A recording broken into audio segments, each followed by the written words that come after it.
Hi YouTube, it's your girl Marquita. I know I haven't posted in a while, but I was moved to make this video. I was not going to make this video at first, but I was moved to make it anyways, and I'm hoping that it can help someone in the long run. Well, I'm gonna start off by saying that mental health issues are real and they are serious. There's so many people losing their lives, their families, their jobs, doing destructive things, doing things that may cause harm or hurt to others to try to bring some type of understanding to what it is that they are going through. Am I saying any of these things are right or wrong? No, I'm not. But those are the facts. As someone who deals with mental illness, it's really, really hard to grasp sometimes. I've been diagnosed with emotional PTSD, severe depression, anxiety, and insomnia. Four things that have, in the last 5 years, have really, really taken a toll on me as an individual, as a mother, as a wife, as a friend, as a sister, as a child, as an associate, as a child of God. It has really taken a toll on me. I have struggled and battled for so long. Back in 2015, I noticed that I was really spiraling out of control and not understanding why or what was the reasoning behind it. I became sick. My hair started falling out. I was irate. I wasn't fun to be around. I gained a lot of weight. I was severely depressed.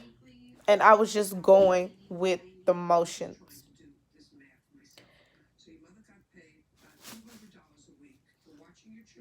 I then was trying to figure out what was going on with my health. Why was I this person? Why did I seem like I was so demonic at that point in time? As time went on and I went to the doctor, well, I went to my gynecologist. It was time for my Wells Women's. And he said something about my weight, you know, because as women we tend to, you know, have an issue with our weight sometimes. It really affects us and how we look at ourselves and each other. When I explained to him that I had been doing everything that I was supposed to do to keep the weight off. I was exercising, I was eating right, I was doing everything, but the weight just kept coming on. I became more depressed as the weight just kept coming on. I gained over 30 pounds in less than 3 months. My depression skyrocketed. My insomnia was horrible. I wasn't able to go to sleep without taking something. And then when I would go to sleep, I didn't sleep through the night. I also, my anxiety had gotten the best of me as well. So once I got tested, after I told him that I was doing everything that I was supposed to be doing to keep the weight off, he came to me and he said, well, there's commonly one or two things. It's either diabetes or thyroid. Now me, I knew about diabetes. My grandmother has diabetes, her sisters, my cousins, like I've seen people with diabetes. But then when he said thyroid, I heard of thyroid with dealing with my uncle, but I didn't know much about it. And at that time, he was the only person that I knew that had a thyroid issue. So we got tested, and I came back, and it wasn't my diabetes, but it's my thyroid. My levels was so high, they were off the chart. Like, it didn't even make the number line on the chart that they go by, the range that they use. It was off of it.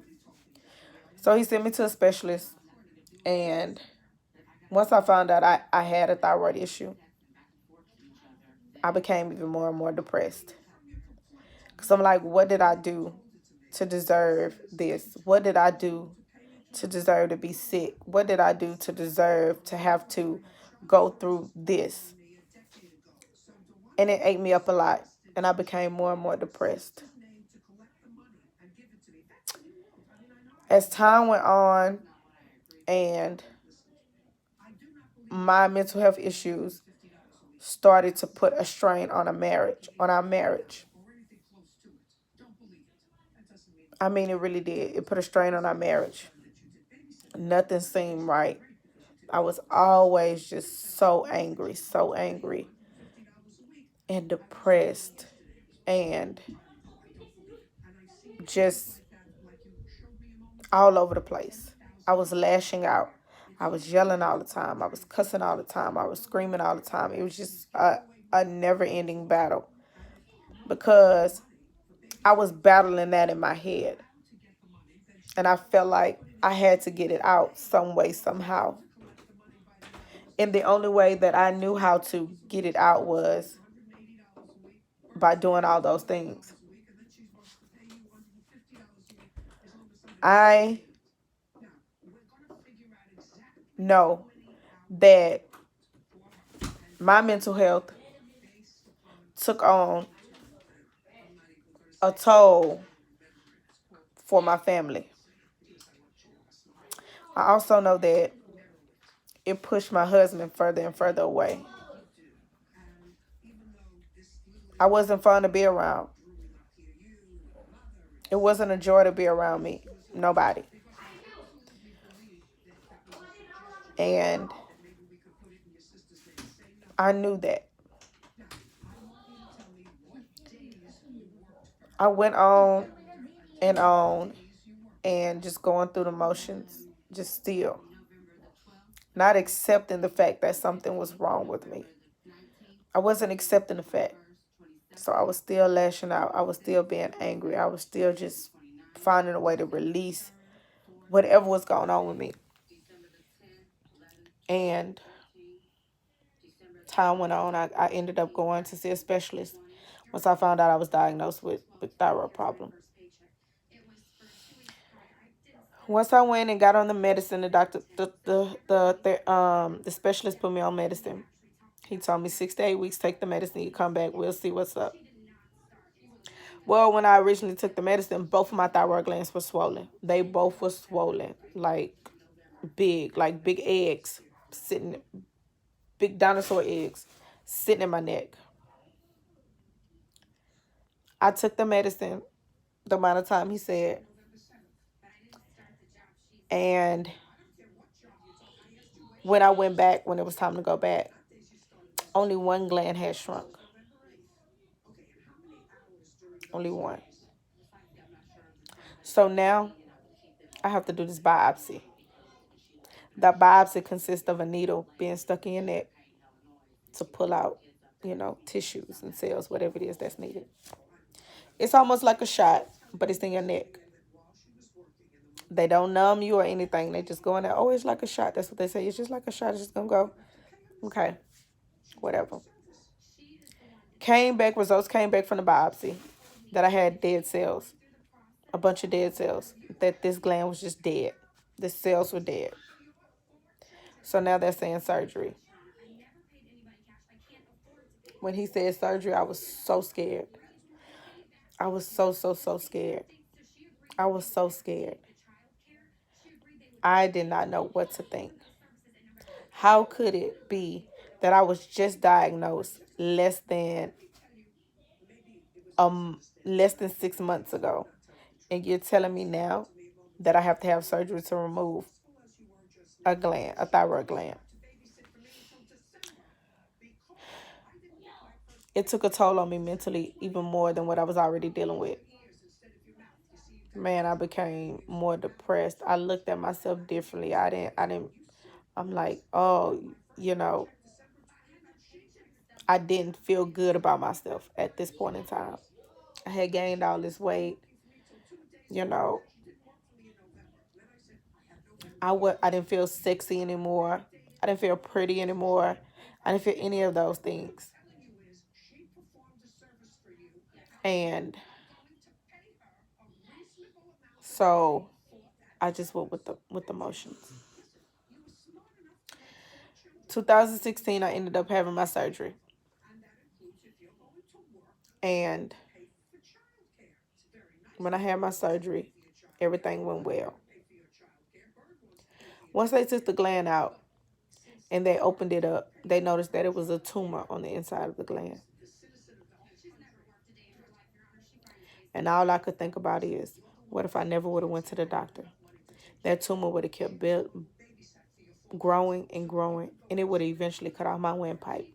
Because what most don't know, your thyroid glands is here, and your windpipe is right on the side of your windpipe, and they were so swollen. I was devastated because not only did I have a cancer scare, I was still not myself. Fast forward, and 2016, the end of 2016, I ended up pregnant with this baby over here, with my youngest. And when I got pregnant,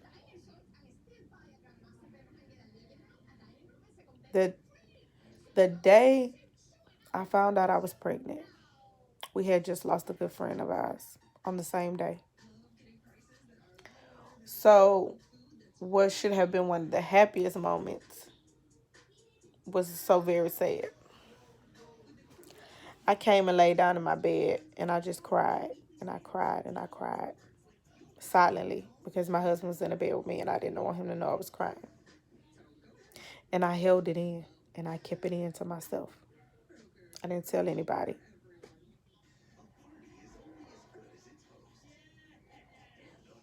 But I got into a deep depression.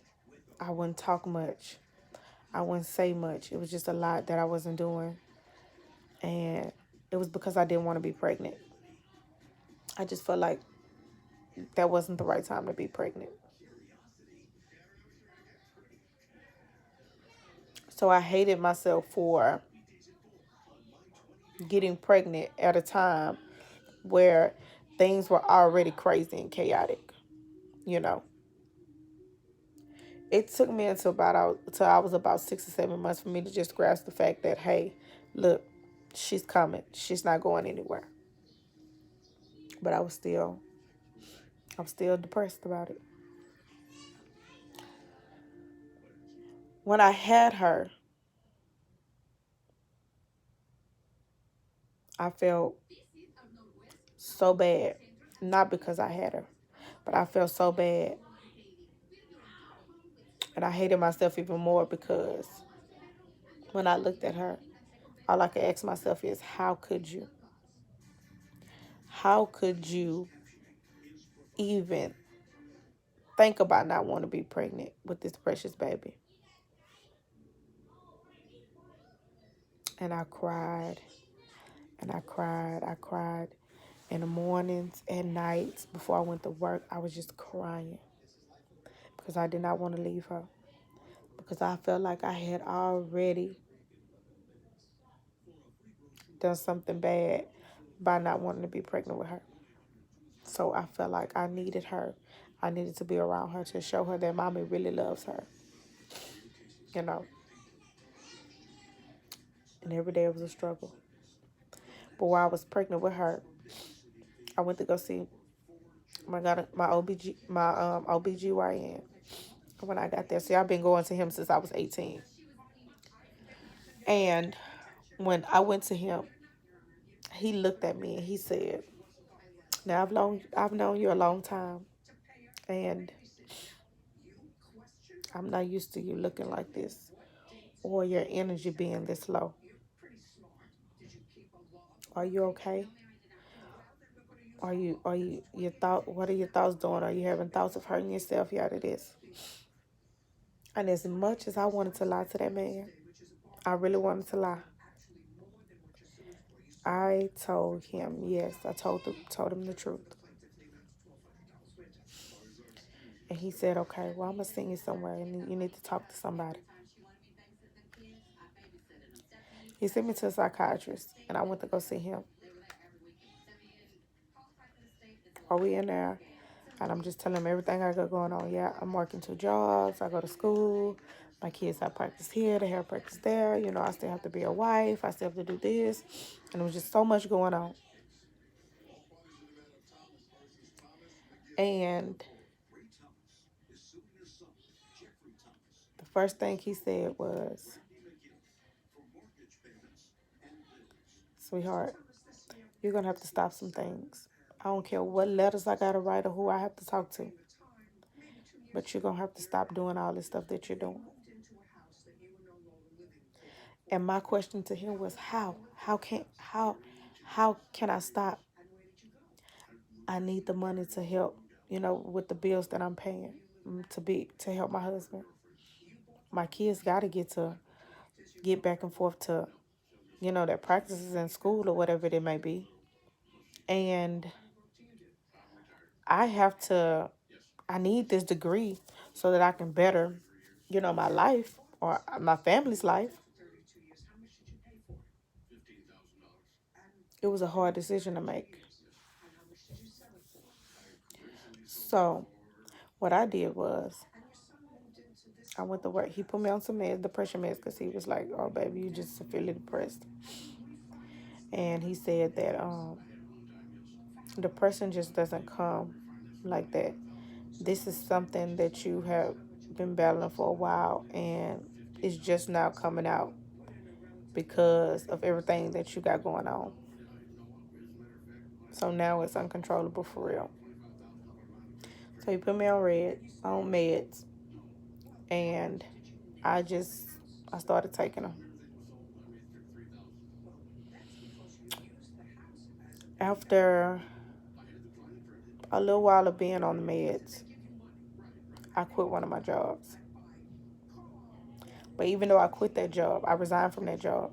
I picked up another patient because that's what I do home health care. So I picked up another patient. So I had 2 patients instead of the one, to kind of try to offset the money, you know, from the one job that I resigned from. And he told me, "Make sure that you take these meds. You're gonna need to take these meds because they gotta kick in. And if you don't take them like you need to, by the time you have that baby, you're gonna be all out of whack." I'm like, okay. Once I finished taking the meds, I did not go back to get them. I didn't do a follow up or anything. I just stopped. You know, hearing things like, "Oh, you'll be fine. Just pray about it." Or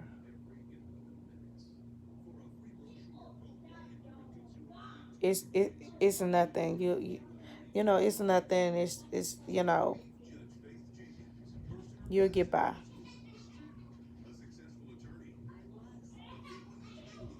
Or it seemed like all eyes was on me, like something was wrong with me, like I was different from everybody, like I wasn't normal. And that bothered me a lot. So I was just like, you know what? If I want to be normal, I can't be taking no meds. I gotta, you know. So time things went by. Had the baby, all of that stuff.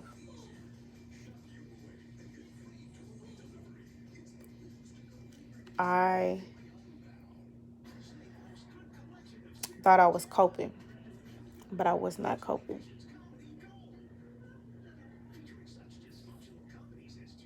I was really still breaking down badly. The pain that I was feeling on the inside was nothing see, that they of what they were seeing on the outside. I was all smiles, happy go lucky, you know, love to have fun, dancing, enjoy being with my husband, around my husband at all times.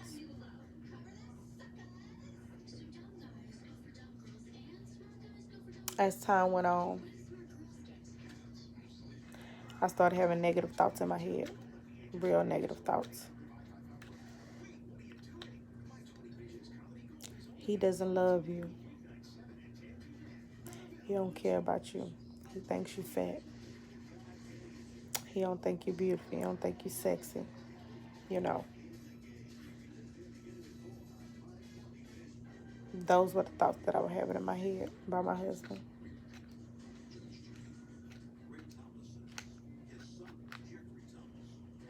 And they kept getting louder and louder and louder.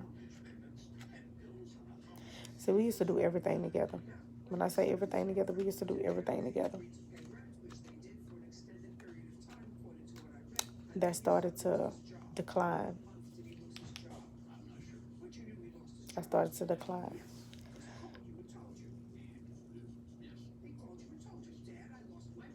Every day he came in from work, I would get a hug and a kiss. That started to decline. So those thoughts in my head that I was thinking, they got louder and louder, louder and louder every day, louder and louder every day.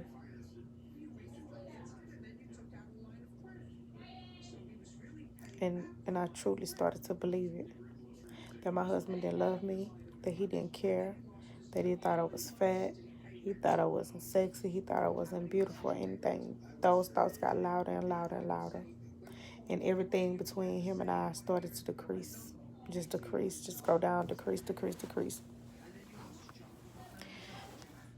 And I felt like an unfit wife, an unfit mother, because I was in such a bad headspace that I could not connect with anybody around me.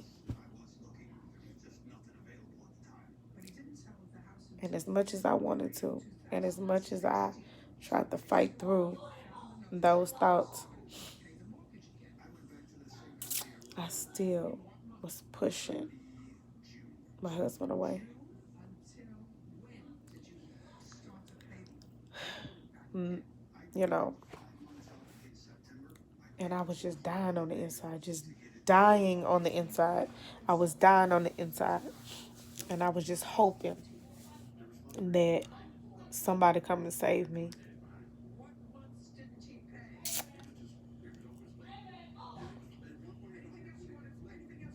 All of those thoughts that I had in my head led me to doing things that I shouldn't be doing, like conversing with other people,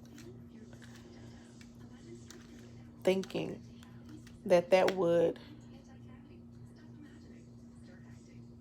take those thoughts out of my head.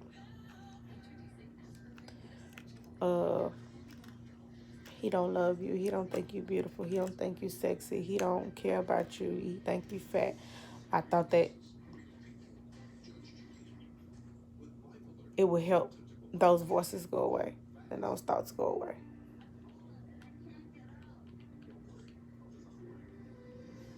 But it didn't. And every time that those thoughts would get louder and louder,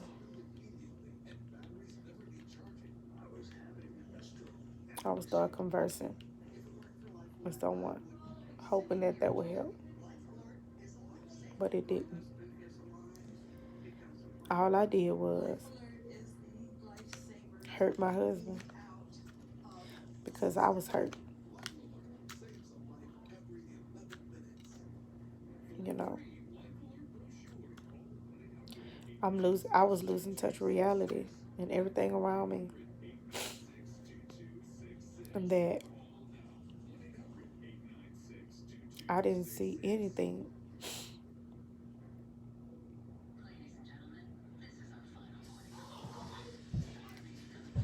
The hurt and pain that I was dealing with, I was now deflecting that on others, those that I really cared about, that I really care about.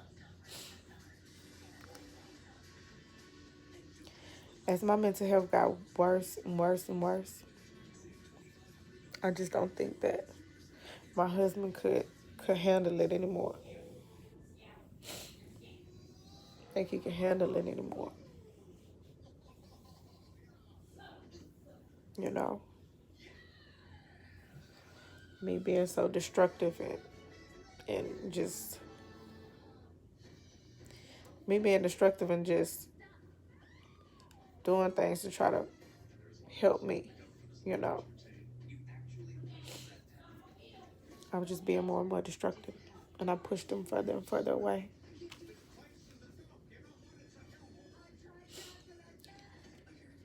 until he decided to leave.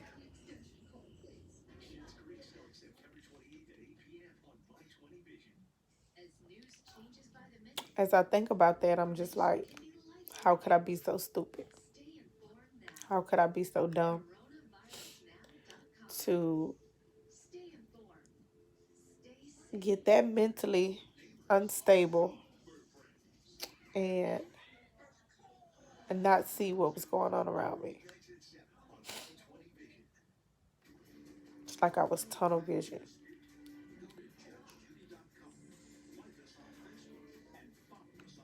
When he left,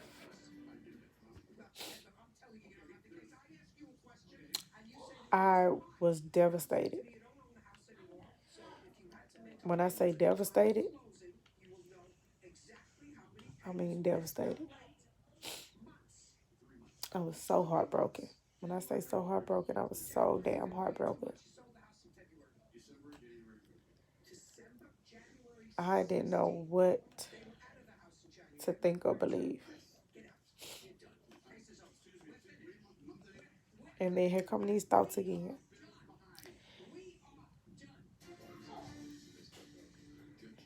He don't love you. He don't care about you. He don't think you sexy. He don't think you beautiful. He think you fat. He think you this. And it was easier for me to believe that because he left, you know. Even though it was my own doing, because I was messed up in the head. I still am messed up in the head, you know. But I've taken on this journey of, prayer as well as with my medicine, because that's the only thing that's gonna get me through. I've had several breakdowns since him and I separated. When I say breakdowns, I've had some breakdowns, and it hasn't been easy. It hasn't been easy at all for me to deal with.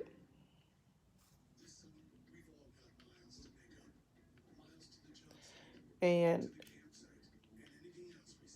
as I pray and put God first and do um, go about things differently, I try to. I'm just hit with negativity about it, you know. Well, why now? Or why this and why that, you know. Then sometimes I think that people were waiting for me to fail in some way, you know. And here I am. And now all I hear is about none of the good that I've done, or not how good I've been to people. All I hear is about what I've done, and what I've caused.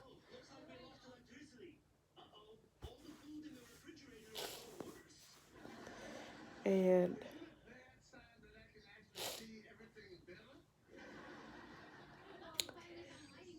it's crazy, you know. I don't blame anyone else for what they've done, but I do struggle with the fact that I feel like those that should be here helping me fight this battle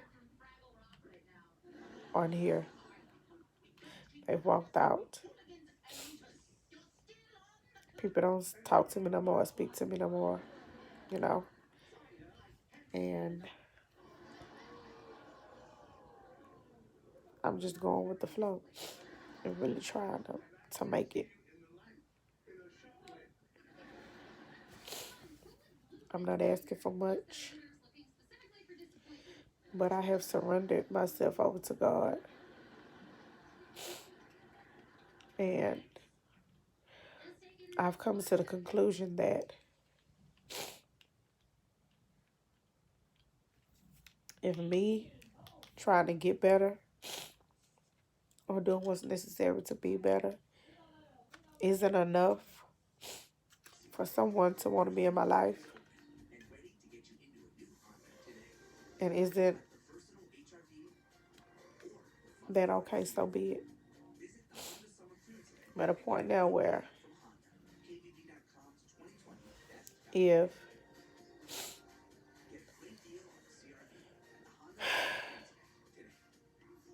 me,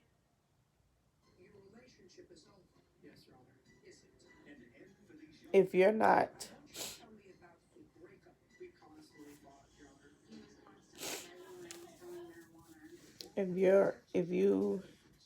if all that you could talk about is the negative of me, then maybe you shouldn't be in my life.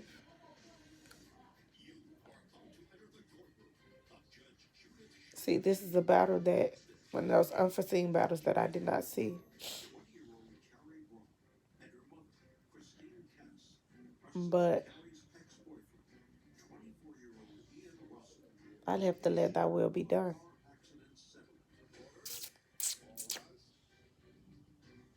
I'm not asking of anything of anyone, you know. Does it bother me that certain people walked away from me and, you know, don't speak to me or don't talk to me? Of course it does. I'm human. Of course it does. But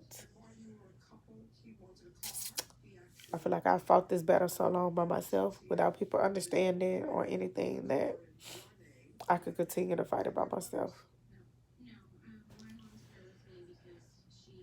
On those really bad days, those really hard days, when, you know, I just need a hug and a kiss. Hear those words that everything's gonna be okay. I don't have that. So I just pray and keep moving. I'm grateful for the seasoned saints that God has placed in my life, because they have allowed me to move forward and try to comprehend everything that's going on.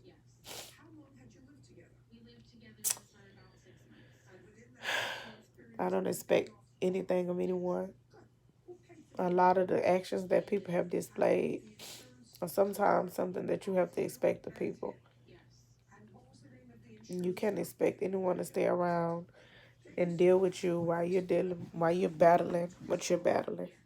Sometimes you have to battle these things alone, no matter how much someone may say, "Oh, I'm there for you," or or "I care," or this or that. They're not there. They're not there. I haven't. They're not there. They're not. And half the time, the ones that said, shit, they don't even check on you. They could care less about how you doing. And some of them just want to hear how you feeling just so they could have something to talk about or go tell, the next person. So this battle is a battle that that I'm really going through, you know. I can't sit around here and act like, oh, everything is for peaches and cream, like I could just be someone's friend after, you know, I feel like they've walked out on me or decide to stop speaking to me or talking to me in whatever manner. I just can't, I don't, there's nothing, no friendship there. Um, I would prefer them to keep that fake shit to them as opposed to telling me something that they really don't mean. Uh, because why? Why?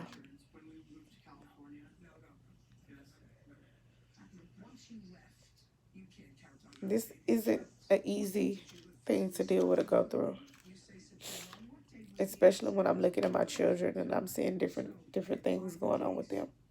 You know, my youngest one, she always says, "Well, when Daddy come home, when Daddy come home, when Daddy come back home, when Daddy come back home, when Daddy come," everything that she talks about is when Daddy come back home. And I refuse to shatter my baby dreams or her hopes. You know what I'm saying? I'm not gonna. I'm not gonna. I can't do that to her. You know, my middle baby. I just found out today that. So I got up this morning and I started cleaning up. It was like 6 something this morning. I was up. I started cleaning, and I went in that room to get my charger because they were using my charger, and she was crying. I'm like, "What's wrong, baby? Why are you crying?" And she said, "I don't know. I'm just sad." Okay, why are you sad? I don't know, but I'm sad. You know, and that broke me down because I'm like, I should be able to know that, you know, figure. I should have noticed that, but I didn't. And then I came. My son was like, "She been doing that for about 2 weeks now," and I'm just like, you know what? When she said that she was just sad, and she didn't know why she was sad, I gave her a hug and a kiss, and I told her I love her. Her sister gave her a hug and a kiss and said she loved her, and her brother did too. But he popped up out of his sleep, and he seemed so confused. But he got up and gave her a hug and a kiss. He came to me. He said, "Mama, I had a bad dream." And I'm like, "Okay, what was it about?" He said, "Those shadows that I told you that I've been seeing." And we've had this conversation on numerous occasions about these shadows. And so I'm talking to him, and he was like, "Yes, they was there. They was coming. When I went to go toward them, they disappeared." I told my son to pray, and I'll be praying for him as well. Like I pray for my kids every night. But one thing I know is the devil is trying to attack my children now, just based off of what's going on. And I won't let him have my kids. He can't. He's not gonna have my children. If I if I gotta go, take me. But you can't have my children. Can I have my children? And and then my son, who is a kid who loves being outside. When I tell you he loves being outside, Now to a point where he don't even want to go. I have to tell him to go outside, and when I make him go outside, he's mad. My son has become so angry. When I tell you angry, he's so angry. He feel like everything is his fault, and no matter how much I explain to him, nothing is his fault. About this or that, only his actions. He just gets so angry, so angry, and his anger is getting more and more. It's becoming more and more. My youngest, we already know she's a feisty one. She don't back down or hold nothing. But now it's to the point where I don't care what it is. She feels like she has to fight about any and everything. I don't care what it is, what it may be. She feels as if she has to go fight it. And I'm constantly trying to figure it out. She's mad, she's pouting, she's crossing her arms, and she's just all over the place. And I'm praying for my children. I'm praying for my children. I'm loving on them and hugging on them and all that, because I want them to know that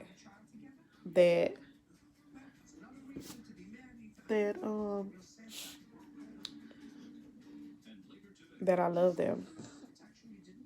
And no matter what, mommy will always love them. So things have been difficult. Things have been hard on my end.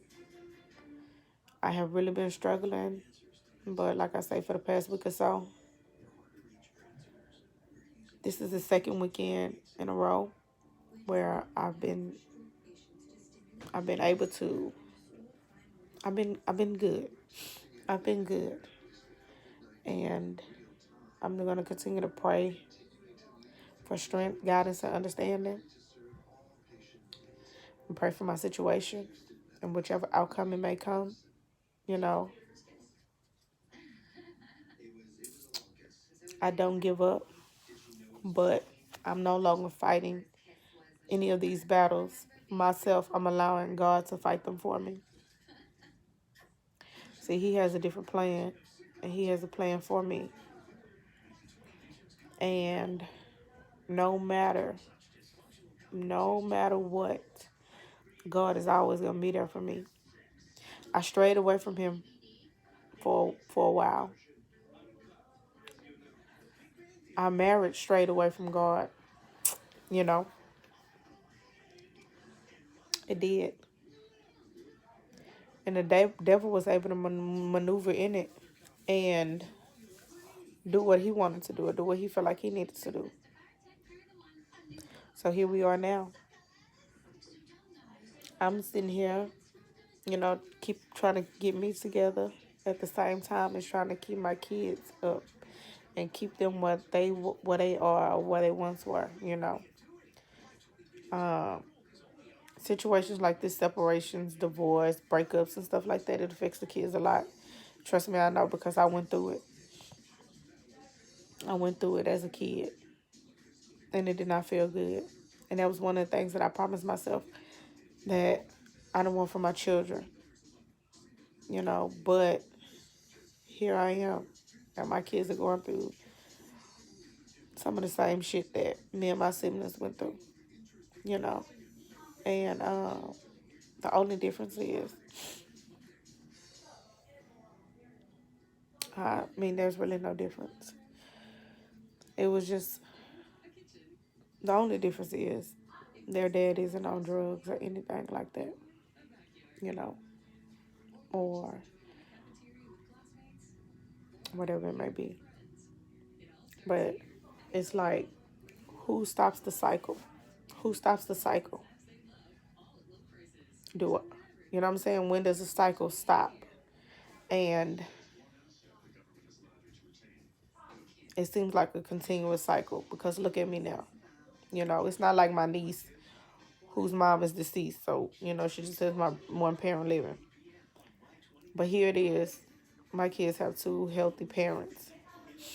And we can't seem to get it right. And we didn't start back from the basics of adding God and nothing into our things. It just got really, really bad. But this is a continuous cycle that I see, with my children from when I was growing up. And I really hate that. I really freaking hate that with a passion, because I'm just like, there's absolutely no way that our children should be going through some of the same stuff that we went through. We should not be sitting up here putting our kids through some stuff that we didn't want to go through ourselves as kids, but we went through. So, like I say, I know that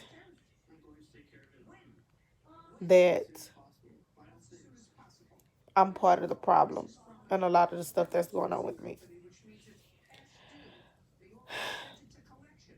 And I'm taking it up a notch and up a step to be better, be a better me, better individual, better mother, better wife, or whichever way it may go.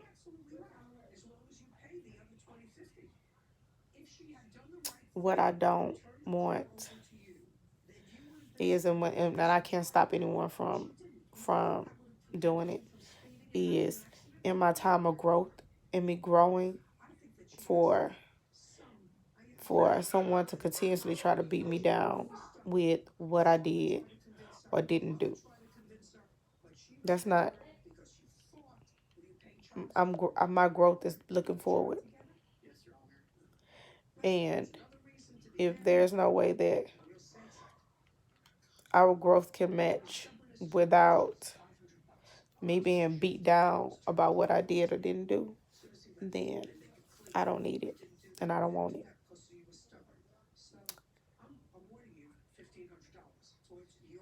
God has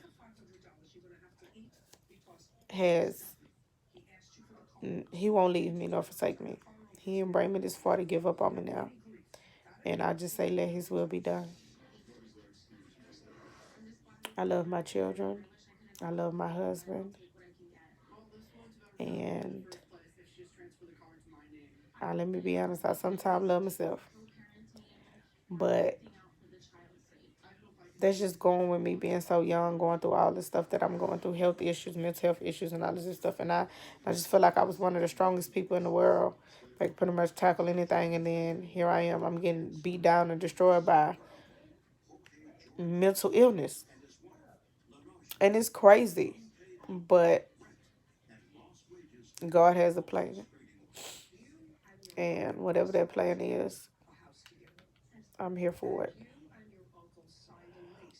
I hope this video will help someone, because I know it's a lot, and I know it's a lot of people dealing with it within their marriages and stuff like that, mental health, their children. And I just pray that this can help somebody not be in the same situation that I am, where they're separated and then you totally lose it and you're trying to build yourself back up and build yourself back up. So I'm just praying that this touches someone. Jesus is real, God is real, and He will never leave you or forsake you. Good night. Peace.